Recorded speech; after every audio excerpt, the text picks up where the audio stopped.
وبقيسهم وقتادة من عينه ردت بكف المصطفى الحسناء. രണ്ട് ബദരീങ്ങളാണ് ഖൈസും ഖത്താദിയും റളിയല്ലാഹു അൻഹുമാ.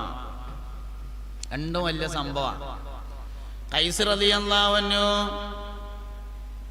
രണ്ട് ഖൈസ് ഉണ്ട് സഹാബത്തിനിടയിൽ. രണ്ടിൽ ഏതാണ്? ഒരാൾ ചെവി കേൾക്കാത്ത ആളായിരുന്നു. ചെവി ലേശം കേൾവി കുറവാണ്, തീരെ കേൾക്കായില്ല, ലേശം കേൾവി കുറവാണ്. ഖൈസ് റളിയല്ലാഹു അൻഹു ചെവി കുറവ്, കേൾവി കുറവായ ആളായതുകൊണ്ട് വർത്താനം പറയും. അങ്ങനെയല്ലോ, കാരണം മൂപ്പർക്ക് കേൾക്കണില്ല, അപ്പൊ പിന്നെ അങ്ങനെ വർത്താനം പറയും. ഖുർആനിലൊരായത്തിറങ്ങി, ലാ തർഫഉ അസ്വാതകും ഫൗക സൗത്തിൻ നബി വലാ തജ്ഹറു ലഹു ബിൽ ഖൗലി കജഹരി ബഅദികും ബഅദൻ അൻ തഹബത അമാലുകും വഅൻതും ലാ തശ്കുറൂൻ. നിങ്ങളാരും നബി തങ്ങളുടെ അടുക്കൽ വെച്ച് നബി തങ്ങളെക്കാൾ ഉച്ചത്തിൽ സംസാരിക്കരുത്. അൻ തഹബത അമാലുകും, നിങ്ങളുടെ അമലുകൾ പൊളിഞ്ഞു പോകും. വഅൻതും ലാ തശ്കുറൂൻ, നിങ്ങൾ അറിയാതെ എന്ന ആയത്തിറങ്ങി. മുസ്തഫ നബി തങ്ങളുടെ ഹദറത്തിൽ വെച്ച് നബി തങ്ങളെക്കാൾ ഉച്ചത്തിൽ സംസാരിക്കാൻ പറ്റൂല. ഹയാത്ത് കാലത്തും പറ്റൂല, മൗത്തിന് ശേഷം പറ്റൂല. റൗദ ഷരീഫിന്റെ അടുത്ത് വെച്ച് നബി തങ്ങൾക്ക് സലാം പറയേണ്ടത് പതുക്കെയാണ്. അവിടുന്ന് സെൽഫി എടുത്താൽ പിന്നെ എന്താ ഘട്ടം? 756 അയച്ചു കൊടുക്കാനും മൂപ്പര് സെൽഫി എടുത്തിട്ടേ, തെളിവ് സഹിതം. അതിനൊക്കെയാണ് ആൾക്കാർ എടുക്കണേ. റൗദ ഷരീഫിന്റെ അടുത്ത് വെച്ചിട്ട് സെൽഫി എടുക്കാൻ പത്ര കായാലും ബാക്കി അങ്ങോട്ട് പോകണം. വേറെ എടുക്കലും കോട്ടക്കുന്ന് പോയാൽ പോരെ, ഒരു 10 ഫോട്ടോ എടുത്തുകൊണ്ട് അയച്ചുകൊണ്ട്. അങ്ങനെയൊക്കെയാണ് മനുഷ്യന്മാർ കാട്ടുക. എന്തപ്പോൾ കാട്ടുക? അങ്ങനെയൊക്കെയാണ്. എന്തായാലും ഖൈസ് റളിയല്ലാഹു അൻഹു ഈ ആയത്തിറങ്ങിയതിന് ശേഷം പള്ളിയേക്ക് വന്നില്ല. ഖൈസ് റളിയല്ലാഹു അൻഹു പള്ളിയേക്ക് വന്നില്ല. കുറേ ദിവസം കഴിഞ്ഞപ്പോൾ നബി തങ്ങൾ ചോദിച്ചു, നമ്മളെ ഖൈസ് എവിടെ? കാണാനില്ലല്ലോ എന്ന് പറഞ്ഞു. സഹാബത്ത് പറഞ്ഞു, നബിയെ കുറേ ദിവസമായിട്ട് മൂപ്പര് വരലില്ല പറഞ്ഞു. എന്താ വരാത്തതെന്ന് ആരേലും പോയി കൂട്ടിക്കൊണ്ടിരിക്കുന്നു. അങ്ങനെ സഹാബത്ത് പോയിട്ട് റളിയല്ലാഹു അൻഹു ഖൈസ് റളിയല്ലാഹു അൻഹുവിനെ കൂട്ടിക്കൊണ്ടുവന്നു. എന്താ ഖൈസേ നിങ്ങൾ പള്ളിക്കൊന്നും വരാത്തതെന്ന് ചോദിച്ചു. അതിൽ പറഞ്ഞു, നബിയെ എന്നെ പറ്റി ഖുർആനിലൊരായത്തിറങ്ങിയില്ല, അതാ ഞാൻ വരാത്തത് പറഞ്ഞു. ഏതായത്ത് ചോദിച്ചു. ലാ തർഫഉ അസ്വാതകും ഫൗക സൗത്തിൻ നബി, നബി തങ്ങളെക്കാൾ ഉച്ചത്തിൽ നിങ്ങളാരും സംസാരിക്കരുത് എന്ന ആയത്തിറങ്ങിയില്ല. അത് ഇന്നെ പറ്റിയല്ലേ? ഞാൻ ചെവിക്ക് കേൾവി കുറവായതുകൊണ്ട് വർത്താനം പറയുന്ന ആളാണ്. അതുകൊണ്ട് അത് ഇന്നെ പറ്റിയാണല്ലോ. എല്ലായിടത്തോടുള്ള അമലൊക്കെ ഖൈസിൻ്റെത് പോയില്ലേ? ഇവിടുന്നാണ്ട് എന്തേലും ബാക്കിയുണ്ടെങ്കിൽ അത് പോണ്ടാന്ന് കരുതിയിട്ട് ഞാൻ വരാതിരുന്നതാണ് പറഞ്ഞു സയ്യിദുനാ ഖൈസ് റളിയല്ലാഹു. ഓൽക്കൊക്കെ അങ്ങനെ ഭയങ്കര ബേജാറായിരുന്നു. നമ്മൾ ആകെ ഒരു വെള്ളിയാഴ്ചയാണ് പള്ളിയിലേക്ക് പോവുക, അത് മേലെ കയറിയിരുന്ന് വർത്താനം പറയും. അങ്ങനെയാണ്. അല്ലാത്ത ദിവസം അങ്ങോട്ട് ഇല്ല തന്നെ. മേലെ കയറിയിരുന്ന് വർത്താനം പറയാന്ന് പറയുമ്പോൾ ചിരിച്ചണ്ട, കമ്മിറ്റിക്കാർ ഹൗലും കരക്കൊന്നും ഒച്ചടാൻ പാടില്ല. വെള്ളിയാഴ്ചത്തെ ചുമ്മാ ഒച്ചടാനുള്ള ദിവസമൊന്നുമല്ല. നമുക്കൊരു വെള്ളിയാഴ്ചൻ്റെ ഫീലിങ്ങിന് കിട്ടണമെങ്കിൽ 4 ഒച്ചാണ്ട് ഇടണം. അപ്പോളെ അത് അങ്ങോട്ട് പോകുമ്പോൾ പറ്റിയില്ലെങ്കിൽ ഇങ്ങോട്ട് വരുമ്പോൾ ഒച്ചടും. അതാണ് നമ്മളെ പരിപാടി.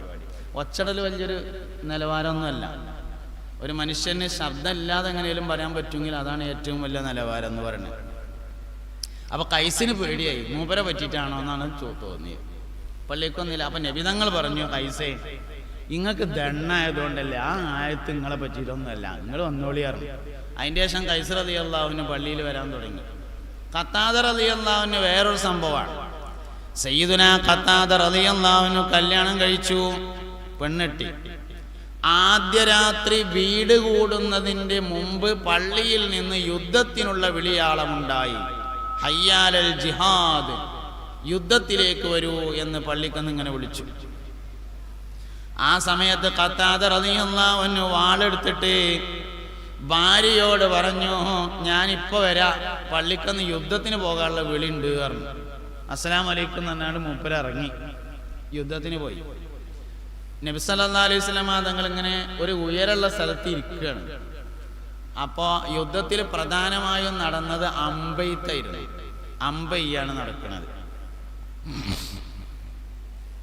ഇതിങ്ങനെ കണ്ടു നിന്ന ഖത്താദ റളിയല്ലാഹു അൻഹു തോന്നി, ആരെങ്കിലും ദൂരെ നിന്ന് നല്ല ഉന്നുള്ള ഒരാൾ അമ്പെയ്തിട്ട് മുസ്തഫ നബി സല്ലല്ലാഹു അലൈഹി വസല്ലം തങ്ങളുടെ ശരീരത്തിലെങ്ങാനും അത് കൊണ്ടാലേ പിന്നെ എന്തിനാ ഈ കത്താതെ ജീവിച്ചിരിക്കണത്?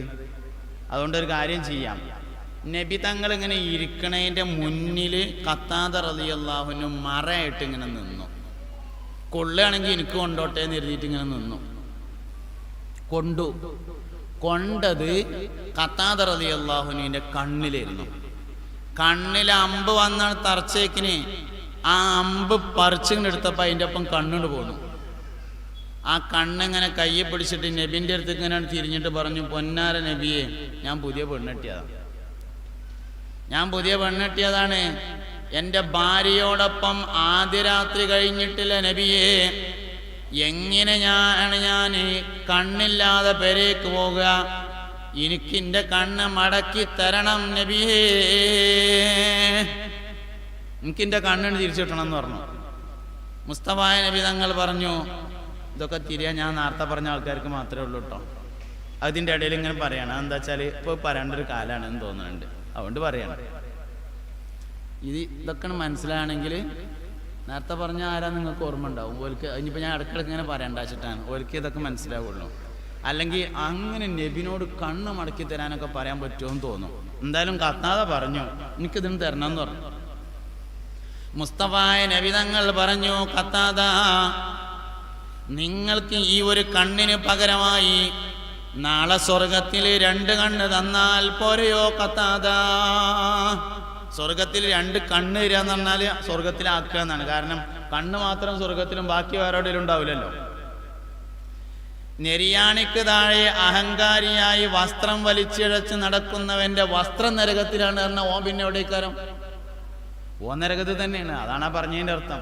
അപ്പൊ ഇതിന് പകരം 2 കണ്ണ് സ്വർഗത്തിൽ തന്നാ പോരേ എന്ന് ചോദിച്ചു.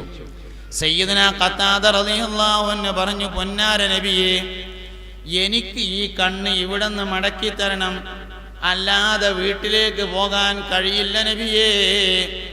പിന്നെ നിങ്ങളിപ്പോൾ 2 കണ്ണ് സ്വർഗത്തിൽ തരാന്ന് പറഞ്ഞില്ലേ, അതിനിക്ക് വേറെയും തരണം എന്ന് പറഞ്ഞു. അപ്പം നിങ്ങൾ എന്തായാലും തരാന്ന് ഉറപ്പിച്ചാണല്ലോ, അതിനിക്ക് വേറെ തരണം. ഈ കണ്ണ് ഇവിടുന്ന് തന്നെ തരുമാണെന്ന് പറഞ്ഞു സയ്യിദുനാ ഖത്താദ റളിയല്ലാഹു അൻഹു. ആ കണ്ണിനെടുത്തുങ്ങാണ്ട് ബിസ്മില്ലാഹിർ റഹ്മാനിർ റഹീം എന്ന് പറഞ്ഞാണ്ട് ആ പഴയ സ്ഥലത്താണ് വെച്ചിട്ട് ഷറഫാക്കപ്പെട്ട ഉമിനീരെടുത്താണ്ട് തേച്ചു കൊടുത്തു. ഖത്താദ റളിയല്ലാഹു അൻഹു പറയുന്നുണ്ട്, എനിക്ക് ആ കണ്ണിന് പിന്നെ ചെങ്കണ്ണ് പോലും ബാധിച്ചിട്ടില്ല. വബിഖൈസിഹിം വഖതാദതിൻ മൻ അഹിനുഹു റുദ്ദത് ബികഫിൽ മുസ്തഫൽ ഹസനായി. സയ്യിദുനാ ഖത്താദ റളിയല്ലാഹു അൻഹു. അപ്പോൾ മുസ്തഫ നബി സല്ലല്ലാഹു അലൈഹി വസല്ലം തങ്ങളാണ് നമ്മുടെ എല്ലാ ജീവിതത്തിൻ്റെയും മാതൃക. കുടുംബജീവിതത്തിനും അങ്ങനെ തന്നെയാണ്, മക്കളെ നോക്കണേലും അങ്ങനെ തന്നെയാണ്. എത്രത്തോളം ആവാൻ പാടില്ല, 2 നബി തങ്ങളിൽ നിന്ന് കിട്ടും. എത്ര ആവാൻ പറ്റുമെന്ന് കിട്ടും. സയ്യിദത്തുനാ ഫാത്തിമ റളിയല്ലാഹു അൻഹയുടെയും മുസ്തഫായ നബി സല്ലല്ലാഹു അലൈഹി വസല്ലം തങ്ങളുടെയും ചരിത്രം പരിശോധിച്ചാൽ എത്രത്തോളം ആവാം എന്ന് കിട്ടും, എത്ര ആവാൻ പാടില്ല എന്നും കിട്ടുന്നതാണ്. ഫാത്തിമ എൻ്റെ കരളിൻ്റെ കഷ്ണാണ് എന്ന് ഹബീബുനാ റസൂലുള്ളാഹി സല്ലല്ലാഹു അലൈഹി വസല്ലം പറഞ്ഞു. അത്രത്തോളം ആവാം, അങ്ങനെ പറ്റും. അതുകൊണ്ടുള്ള പറഞ്ഞത് ഫാത്തിമ എൻ്റെ കരളിൻ്റെ കഷ്ണാണ്. ഫാത്തിമത്തു ബിൽഗത്തും മിന്നി എന്നും വന്നിട്ടുണ്ട്, ഫാത്തിമത്തു ഖിത്അത്തു കബിദി എന്നും വന്നിട്ടുണ്ട്. ഫാത്തിമ എൻ്റെ കരളിൻ്റെ കഷ്ണാണ് എന്ന് ഹബീബുനാ റസൂലുള്ളാഹി സല്ലല്ലാഹു അലൈഹി വസല്ലം. അതിപ്പോൾ എന്തിനാ ഈ കരൾ കഷ്ണാക്കിയത് എന്നാണ്. മനുഷ്യന്മാരെ, നിങ്ങൾ നോക്കുന്നുണ്ടായിരിക്കുമല്ലേ, നിങ്ങൾ ശ്രദ്ധിക്കുന്നുണ്ടല്ലോ അല്ലേ? ഈ ഭാഗത്തുള്ളവരും ശ്രദ്ധിക്കുന്നുണ്ടെങ്കിലേ പറയാൻ പറ്റുള്ളൂ. ശ്രദ്ധിക്കുന്നുണ്ടല്ലോ, കരൾ എന്തിനാ കഷ്ണാക്കിയത്? ഫാത്തിമൻ്റെ കരളാന്നാണ് പറഞ്ഞാൽ പോരെ. കരളാണെന്ന് പറയുകയാണെങ്കിൽ ഒരു വാക്ക് കുറഞ്ഞിട്ടു. നബി തങ്ങളെ നമ്മളെമാതിരി വെറുതെ ഇങ്ങനെ വർത്താനം പറയുന്ന പീഡിയ കൊലയും പോയിരിക്കുന്ന ആളോട്ടല്ലേ. നമുക്ക് സുബഹിക്കാരം കഴിഞ്ഞാലും പോകണം, അസറിക്കാരം കഴിഞ്ഞാലും പോകണം. സുബഹി കഴിഞ്ഞാൽ 8 വരെ പറയണം, അസർ കഴിഞ്ഞാൽ മഗ്‌രിബ് വാങ്ങിന് മുട്ടുന്ന വരെ പറയണം. നബി തങ്ങൾ അങ്ങനെ വെറുതെ വർത്താനം പറയുന്ന ആളൊന്നും അല്ലല്ലോ. അപ്പോൾ ചുരുക്കി പറഞ്ഞാൽ പോരെ, എന്തിനാ ഇപ്പോൾ കരളൊരു കഷ്ണാക്കിയത്? കരളാന്നാണ് പറഞ്ഞാൽ പോരെ. അതിൽ വലിയൊരു രഹസ്യമുണ്ട്. ഫാത്തിമ കരളിൻ്റെ, അതാണ് നബി സല്ലല്ലാഹു അലൈഹി വസല്ലമ തങ്ങളുടെ വിജ്ഞാനത്തിൻ്റെ ആഴം എന്ന് പറഞ്ഞത് അതാണ്. കാരണം കരൾ എന്ന് പറഞ്ഞ സാധനം ഒരു കഷ്ണം മതി എന്നുള്ളത് ഇപ്പം അടുത്താണ് കണ്ടുപിടിച്ചത്. കരൾ മാറ്റ ശസ്ത്രക്രിയ എന്ന് പറഞ്ഞത് കരൾ മാറ്റി വെക്കൽ കരൾ മുഴുവനല്ല. കരൾ വന്നൊരു കഷ്ണം എടുത്തിട്ടാണ് വെക്കണേ. ആ ഒരു കഷ്ണം മതി. വെച്ച ആൾക്കും കുഴപ്പമില്ല, എടുത്ത ആൾക്കും കുഴപ്പമില്ല. അത് വളർന്ന് പഴയ മാതിരിയാവും. കരളൊരു കഷ്ണം മതി എന്നത് കണ്ടുപിടിക്കപ്പെട്ടു. നേരത്തെ കരൾ മാറ്റ ശസ്ത്രക്രിയ 6 മിനിറ്റിൻ്റെ ഉള്ളിൽ നടത്തേണ്ടിയിരുന്നു. കരൾ മാറ്റ ശസ്ത്രക്രിയ 6 മണിക്കൂറിനുള്ളിൽ നടത്താം. ഇനി കുറച്ച് കഴിഞ്ഞിട്ട് അത് 6 ദിവസത്തിൻ്റെ ഉള്ളിൽ നടത്താനാവും. കുറച്ചുകൂടി കഴിഞ്ഞാൽ 6 ആഴ്ചൻ്റെ ഉള്ളിൽ നടത്താനാവും. ദേശം കൂടി കഴിഞ്ഞാൽ 6 മാസത്തിൻ്റെ ഉള്ളിൽ നടത്താനാവണം. കാരണം നബി തങ്ങൾ വഫാത്തായിട്ട് 6 മാസം കഴിഞ്ഞ അന്നാണ് ഫാത്തിമ ബി വഫാത്തായിട്ടുള്ളത്. അങ്ങനെ ആവണം, ആയേ പറ്റൂ. അതന്നെ സംഭവം എന്ന് പറഞ്ഞത്. അപ്പോൾ ഫാത്തിമ എൻ്റെ കരളിൻ്റെ കഷ്ണാണ് എന്ന് പറഞ്ഞിട്ടുണ്ട്. അത്രത്തോളം ആവാൻ പറ്റും. എന്നാലോ ഒരിക്കൽ മഖ്സൂമിയ എന്ന പേരായ ഗോത്രത്തിൽപ്പെട്ട ഒരു പെണ്ണ് കളവ് നടത്തി. മഖ്സൂമിയ ഗോത്രക്കാരിയായ ഒരു പെണ്ണ് കട്ടു. അന്നത്തെ ഏറ്റവും ഉന്നതമായ ഒരു തറവാടാണ് മഖ്സൂമിയ ഗോത്രം. നാട്ടുകാർക്ക് മൊത്തം അഭിപ്രായം ഉണ്ടായി, കട്ടാൽ കൈ മുറിക്കേണ്ട തന്നെയാണ്, പക്ഷെ ഇവളത് മുറിക്കേണ്ട, ഒഴിവാക്കാം. എല്ലാവരും കൂടിയും ആരാപ്പാവെന്ന് നബിനോട് പറയാ, ഒഴിവാക്കുക. ഉസാമത്ത് ബിൻ സെയ്ദ് പറഞ്ഞോളും എന്ന് പറഞ്ഞു ആൾക്കാർ. നബിൻ്റെ അടുത്തൊരു ഹാൻഡുള്ള ആളാണ് ആര്? ഉസാമത്ത് ബിൻ സെയ്ദ്. മുസ്തഫായ നബി തങ്ങളുടെ വളർത്തുപുത്രനായ സെയ്ദ് ബിൻ ഹാരിസ റളിയല്ലാഹു അൻഹുവിന്റെ മകനാണ് ഉസാമ. നബി തങ്ങളെ മടിയിലിരുന്ന് വളർന്ന ആളാണ്. അതുകൊണ്ട് ഒരു ഹാൻഡ് ഉണ്ട്. മൂപ്പര് പറഞ്ഞോളും. മൂപ്പർക്കും തോന്നി ഞാൻ പറഞ്ഞാൽ ചിലപ്പോൾ നടക്കുന്ന്. അങ്ങനെ പറയാൻ പോയി. നബിയെ, സംഗതി ശരിയാണ്, കട്ടാൽ കൈമുറിക്കണം എന്നാണ്. ഇത് നമ്മളെ നാട്ടിലെ ഉന്നത തറവാട്ടിൽപ്പെട്ട ഒരു പെണ്ണിനാണ് അബദ്ധം പറ്റിയത്. അതാണ്ട് ഒഴിവായിക്കൂടെ എന്ന് ചോദിച്ചപ്പോൾ പറഞ്ഞു,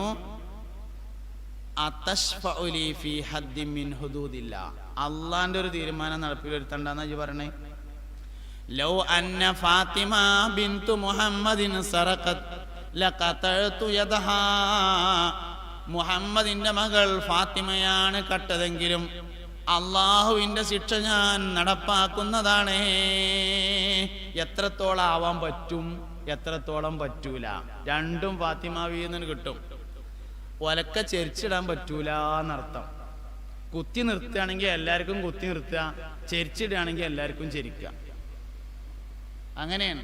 എത്രത്തോളം പറ്റും, എത്രത്തോളം പറ്റൂല. നാട്ടുകാരൊക്കെ അന്നൊക്കെ എളുപ്പമുണ്ട്. അവനാൻ്റെ കുട്ടികളുടെ കാര്യത്തിലാവുമ്പോൾ ദേശം പിന്നാക്കൈക്കാരം. നാട്ടിൽ മൊത്തം നേരാവണമെന്ന എല്ലാവർക്കും അഭിപ്രായം. കല്യാണത്തിൽ ആർഭാടം പാടില്ല എന്ന് ഓൻ്റോടാവുമ്പോൾ പറ്റും. അങ്ങനെയാണ്. എന്നാലൊരു ദിവസം ഞാൻ ബസ്സിൽ ഇങ്ങനെ പോകുമ്പോൾ ഒരാളിങ്ങനെ അടുത്ത് വന്നിരുന്നു. എവിടുത്തെ ഒരു കമ്മിറ്റിക്കാരനാണ് അടുത്ത് വന്നിരുന്നു. ഇത് കമ്മിറ്റിക്കാരെ കുറ്റം പറയാനുള്ള പരിപാടിയൊന്നും അല്ല കേട്ടോ. വിഷയം മനസ്സിലാക്കണമെങ്കിൽ അത് പറയണം. അതിന് വേണ്ടിയിട്ടാണ്. ഒരാൾ വന്നിരുന്നിട്ട് മൂപ്പരിങ്ങനെ വർത്താനം തുടങ്ങി. ഉസ്താദ് എവിടെ ഇപ്പോൾ ജോലി എന്ന് ചോദിച്ചു. ഞാൻ ഇന്ന സ്ഥലത്താണെന്ന് പറഞ്ഞു. ദർസുണ്ടോ ചോദിച്ചു.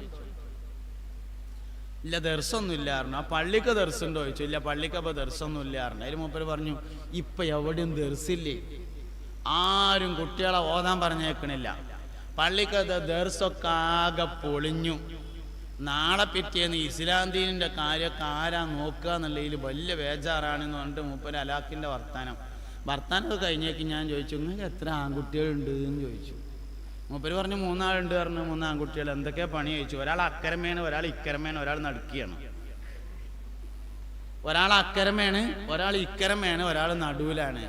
ആരും മൂല്യന്മാരില്ലല്ലേ എന്ന് ചോദിച്ചു. അവനാന് പറ്റൂല, നാട്ടിൽ മൊത്തം മൂല്യന്മാരുണ്ടാവും വേണം. അങ്ങനെയാണ് നമ്മളെ പരിപാടി. എന്നാ പിന്നെ ഒന്ന് മയ്യത്ത് കരിച്ചാനും കിടക്കട്ടെ എന്ന്. എങ്ങനെ? എന്നാ പിന്നെ ഒന്ന് മയ്യത്ത് സ്കരിക്കാൻ കിടക്കട്ടെ എന്ന് എപ്പോഴാ അറിയാം? എപ്പോഴാ തീരുമാനം? SLCക്ക് പറഞ്ഞയച്ചു. A+ ഒറ്റൊന്നുമില്ല, കഷ്ടിച്ചിങ്ങനെ ചാടി കടന്നിട്ടുണ്ട്. +2 വിട്ടു. A+ ഒറ്റൊന്നുമില്ല, തോറ്റു. എന്നാ പിന്നെ ഇനി പോനെ ഇതിന് പറഞ്ഞയച്ചിട്ട് കാര്യമില്ല, ഞമ്മക്ക് എന്ത് ചെയ്യാം, സൂപ്പർ മാർക്കറ്റിൽ നിർത്താന്ന് തീരുമാനിച്ചു. അങ്ങനെ പോയി മുതലാളിനെ കണ്ട് സംസാരിച്ച് എൻ്റെ ചെക്കനെ ഇവിടെ നിർത്തുവോ, നല്ല പണിയെടുക്കും, ഉഷാറാണെന്നൊക്കെ പറഞ്ഞ് എന്നാ കൊണ്ടുവരികയായിരുന്നു. അങ്ങനെ ഉണ്ടാക്കി. ഈ ഫസ്റ്റ് ചെന്നാൽ പഞ്ചാര ചാക്ക് ഏറ്റേണ്ടി വരും. അല്ല, ആർക്കായാലും അങ്ങനെയാണ്. ജൂനിയേഴ്സിന് പീഡനം ഉണ്ടാവും, അത് എവിടെ ചെന്നാലും ഉണ്ടാവും. അപ്പോൾ പഞ്ചാര ചാക്ക് എടുക്കണം. എക്സ്ട്രാ ഡ്യൂട്ടി എടുക്കണം, കുറച്ച് നേരം വെക്കോളം നിൽക്കണം, അങ്ങനെ വേഗം പോകാനൊന്നും പറ്റൂല. എവിടെ ആദ്യം ജോലിക്കെന്നാലും അങ്ങനെയാണ്, കുറച്ച് കഴിയുമ്പോഴേ ആനുകൂല്യം ഉണ്ടാവുള്ളൂ. 4 ദിവസം പഞ്ചാര ചാക്ക് ഇങ്ങനെ ഏറ്റിയപ്പോൾ ഓന് തോന്നി ഇത് ശരിയാവില്ല, മുതുവേദന ഉണ്ട് എന്ന്. ഓൻ വാപ്പാട് വന്നിട്ട് പറഞ്ഞു, വാപ്പ ഇന്നെക്കൊണ്ട് ഈ കാര്യം നടക്കൂലട്ടോ എന്ന് പറഞ്ഞപ്പോൾ വാപ്പ പറഞ്ഞു, എന്നാ പോണ്ട വാപ്പാൻ്റെ കുട്ടി അങ്ങോട്ട് പോകണ്ട, നമുക്ക് കോഴിപ്പീടിയിൽ നിൽക്കാറുണ്ട്. അങ്ങനെ ഓനെ കോഴിപ്പീടിയിൽ നിർത്തി. കോഴിപ്പീടിയിൽ നിന്നാൽ ഒരു കുഴപ്പമില്ല, നല്ല പരിപാടിയാണ് കോഴിക്കച്ചവടം. ഇറച്ചി കച്ചവടം മീൻ കച്ചവടം ചെയ്യണവര് കുട്ടികളെ കെട്ടിച്ചിട്ടും പെരയറ്റിട്ടും കടം വരുത്തി വെക്കലില്ല എന്നാണ് പൊതുവെ. ഇവിടുത്തെ എങ്ങനെയാന്ന് എനിക്കറിയില്ല, പൊതുവെ അങ്ങനെയാണ്. കാരണം അത് നല്ല ഇടപാടാണ്. അപ്പോൾ ഓനെ കോഴിക്കച്ചവടത്തിന് കൊണ്ടാക്കി കോഴിപ്പീടിയിൽ. കോയിനങ്ങനെ ആരെങ്കിലും അറുത്ത് കൊടുക്കും, അതിങ്ങനെ വെട്ടിയാൽ മതി.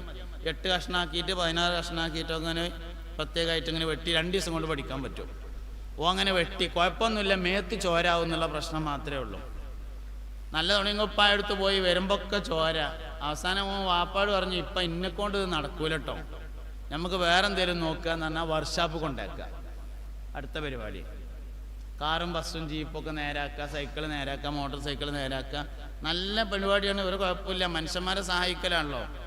ജീവിതത്തിൻ്റെ പ്രയാസകരമായ വഴികളെയൊക്കെ ആളുകളെ പെട്ടെന്ന് മറികടക്കാൻ സഹായിക്കലാണ് വണ്ടി. അപ്പം അതുകൊണ്ട് നല്ല അമലാണ്, ചെയ്താൽ മതി. പക്ഷെ മേത്ത് കരിയാവും. നല്ല തുണിങ്ങുപ്പായെടുത്ത് പോയി വൈകുന്നേരം വരുമ്പോൾ എന്നും ചണ്ടി ഒരുങ്ങാണ്ടാണ്, ആകെ കരിയും. വാപ്പാട് പറഞ്ഞു, ഇപ്പാ നടക്കൂല, എന്നെക്കൊണ്ട് പറ്റൂല എന്ന് പറഞ്ഞാൽ ഓതാൻ കൊണ്ടാക്കുക. അപ്പം പറയണ വർത്താനാണ് എന്ത്, ഒന്ന് മയ്യത്ത് കരിച്ചാനും കിടക്കട്ടെ എന്ന്. ഈ പിന്നെ +2 തോറ്റ ഓന എനിക്ക് മയ്യത്ത് കരിച്ചണ്ട്, ആ തീരുമാനം ആദ്യം എടുത്തൂടെ. മൂത്തത് ആൺകുട്ടിയായിരുന്നു, എന്നാൽ അത് മയ്യത്ത് കരിച്ചാനായിക്കോട്ടെ. ഇത് അമ്മക്ക് എന്നാ വേണ്ട, ഞാൻ അവസാനം എന്തെങ്കിലും തീരുമാനിച്ചിട്ടുണ്ടോ? അതുമില്ല. ആദ്യം ഏതായാലും തീരുമാനിച്ചില്ല. കോഴിപ്പീടിക്കും പറ്റിയില്ലെങ്കിൽ ഇന്ന് അവസാനെങ്കിലും ഓനൊന്ന് മയ്യത്ത് കരിച്ചാനായി കിട്ടിയ തിരക്കളില്ല എന്ന് ആഗ്രഹിക്കുകയാണെങ്കിൽ കുഴപ്പമുണ്ടായിരുന്നില്ല. അതും തീരുമാനിച്ചിട്ടില്ല. എന്തൊക്കെ പറഞ്ഞാലും അവനാൻ്റെ മകൻ ബാക്കിൽ നിന്നിട്ട് അല്ലാഹുമ്മ ഗഫിർലി അബി, പഠിച്ചോനെ എൻ്റെ വാപ്പാക്ക് പൊറുക്കണേന്ന് പറഞ്ഞതും പള്ളിക്കല മൗലിയർ അല്ലാഹുമ്മ ഗഫിർ ലഹു എന്ന് പറഞ്ഞതും തമ്മിൽ വ്യത്യാസം ഉണ്ടാവും. ഞാനും പള്ളിക്കല മൗലിയർ തന്നെയാണ്, രണ്ടും വ്യത്യാസം ഉണ്ടാവും. അവനാൻ്റെ മക്കൾ എന്ന് കണ്ട് അല്ലാഹു അക്ബർ എന്ന് കൈയ്യട്ടണതും മൗലിയർ അല്ലാഹു അക്ബർ എന്ന് കൈയ്യട്ടണതും വലിയ വ്യത്യാസം ഉണ്ടാവും. അതൊന്നാണ്ട് ആദ്യം തീരുമാനിച്ചൂടെ? കുട്ടികളെന്നാവാൻ ആഗ്രഹിക്കാത്ത ആരും ഈ സദസ്സിലുണ്ട് എന്ന അഭിപ്രായം എനിക്കില്ല.